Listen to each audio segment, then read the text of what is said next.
Liturgia da Missa. Reflexões para a mesa da palavra da solenidade do corpo e sangue do Senhor.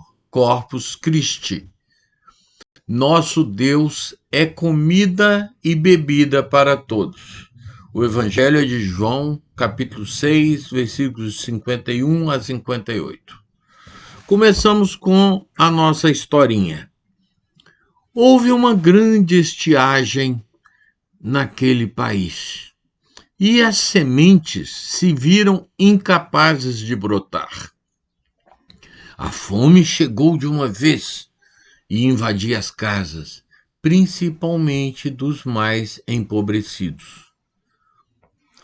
Aos poucos, os poços também foram secando, e a sede fazia sofrer mais ainda o povo. Naquela calamidade, as crianças e os idosos eram os mais prejudicados. Os sacerdotes, então, consultaram os oráculos e concluíram que seu Deus ardia de raiva deles. Por isto, mandaram aquela seca enorme. Depressa, organizaram 1000 sacrifícios de animais. Era urgente aplacar a ira da divindade. Ao mesmo tempo, bem distante dali, um outro povo, paradoxalmente, sofria com enchentes terríveis. Não parava de chover e tudo estava inundado. As plantações morreram e sobreveio grande fome. A água suja provocava doenças e essas agravavam ainda mais o estado daqueles debilitados. De novo, os mais pobres, os velhos e as crianças. Os religiosos de lá se reuniram também e constataram que tal dilúvio tinha sido enviado pelo Deus deles, que, da mesma maneira, estava com muita raiva de algo que tinham feito ou deixado de fazer. Não sabiam bem ao certo. Por causa disto é que os punia. Juntaram todo o povo para propiciar ao Deus raivoso um número imenso de sacrifício. Dentre esses sacrifícios, obrigaram os pais de família a lançarem na fogueira expiatória o restinho das sementes que ainda guardavam para alimento e também para o plantio logo que chegasse o tempo bom. Esses povos sentiam que precisavam conquistar seus deuses com oferendas, para que os seus deuses os amassem, não os punindo e nem os abandonando à própria sorte.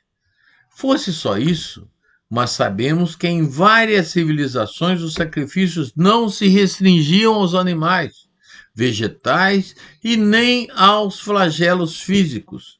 Os deuses por lá eram mais implacáveis ainda e exigiam sangue humano. Vem Jesus a nos mostrar exatamente o contrário. Deus não precisa ser conquistado. Ao contrário, é Ele que constantemente quer nos conquistar. Cativa-nos, fazendo-se comida e bebida disponível para todo aquele que se aproximar dele. Nosso Deus é amor, e o amor só pode desejar a felicidade do amado. Assim, ele se dá livre totalmente a nós, seus filhos queridos. Faz isto através do Filho, da forma mais simples e humana possível, como alimento. Quem é que não vai entender o sentido da comida? Eucaristia é Deus se dando como alimentação para o sustento na fé, esperança e caridade de todos nós. Até uma criancinha pequenina entende que sem comida e sem bebida não é possível que se sustente, que se mantenha vivo. Infelizmente, ainda há muita gente que tem uma visão bastante intimista da comunhão.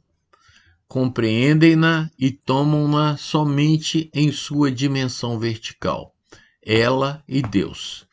Esquecem-se de que a Eucaristia se faz em comunidade. A Eucaristia faz a comunidade da igreja e a comunidade da igreja faz a Eucaristia. No dizer tão bonito e tão simples, mas ao mesmo tempo tão profundo do nosso Concílio Vaticano II. Não existe igreja solitária. Ela, em outro dizer do concílio, é povo de Deus, reunido. E então podemos afirmar que comer do corpo e do sangue do Cristo, sem estar unido aos irmãos, na ilusão de que se está ligado a Deus, é tomá-lo em vão. Eucaristia não é devoção, é muito mais do que isto. Por isto, não basta comungar como preceito ou mandamento. Isso é muito pouco para o cristão do século XXI. Algo bastante pobre para quem está comprometido com o segmento.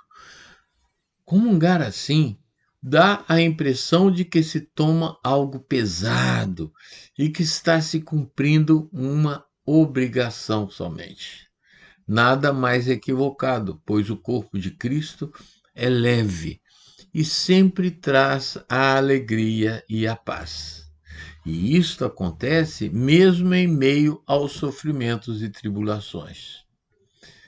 Eucaristia também não pode ser confundida com mágica e que num piscar de olhos será capaz de transformar a realidade. Ela não protege contra ladrões, mal-olhados e nem gera empregos ou traz de volta a namorada.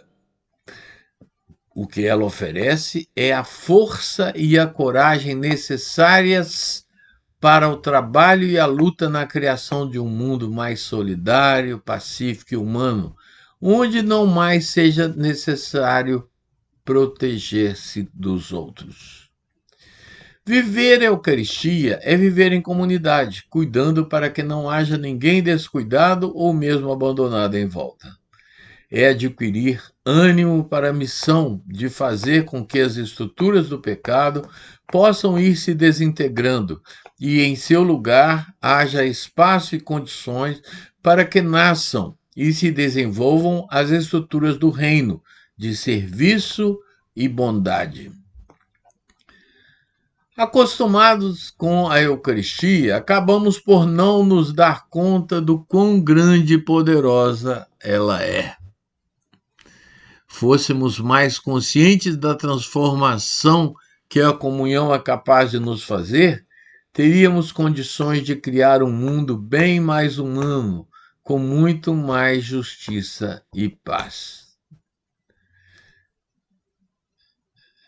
Relembro algo que eu contava outro dia.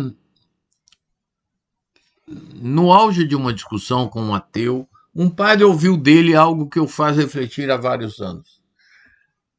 Caso os cristãos acreditassem realmente que o Deus deles está nesse sacrário, já teriam deixado há muito tempo o mundo à afeição do que ele lhes delegou. Perguntas para ajudar na reflexão. Creio no Deus que vem até mim? Que significado tem a Eucaristia na minha vida? Em que aspectos a Eucaristia tem me transformado? Uma boa festa de Corpus Christi para vocês.